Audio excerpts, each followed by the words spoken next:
നിങ്ങളുടെ കയ്യിൽ 10 ലക്ഷം രൂപയുണ്ട്. ഒരു ചെറിയ വീട് വെച്ച് വാടക കൊടുക്കണം, മ്യൂച്വൽ ഫണ്ടിൽ ഇൻവെസ്റ്റ് ചെയ്യണം. ഏതാണ് നല്ലത്? വീടാകുമ്പോൾ മന്ത്ലി ആവറേജ് റെന്റ് 10,000 രൂപ പ്രതീക്ഷിക്കാം. നിങ്ങൾ ഇൻവെസ്റ്റ് ചെയ്ത് 10 ലക്ഷം തിരിച്ചു കിട്ടാൻ 8 വർഷത്തിന് മുകളിൽ കാത്തിരിക്കേണ്ടി വരും. ഇനി മ്യൂച്വൽ ഫണ്ടിൽ ഇൻവെസ്റ്റ് ചെയ്ത് എന്ത് കിട്ടും നോക്കാം.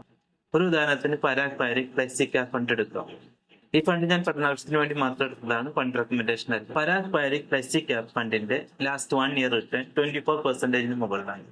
ആ കണക്ക് പ്രകാരം നിങ്ങളുടെ 10 ലക്ഷത്തിന് ആദ്യത്തെ വർഷം 2,40,40,000 രൂപ റിട്ടേൺ കിട്ടും. ഇനി വീടിന്റെ കാര്യം എടുത്തിട്ടുണ്ടെങ്കിൽ മന്ത്ലി റെന്റ് 10,000 എന്ന കണക്കിൽ നിങ്ങൾക്ക് ആദ്യ വർഷം 1,20,000 രൂപ കിട്ടും.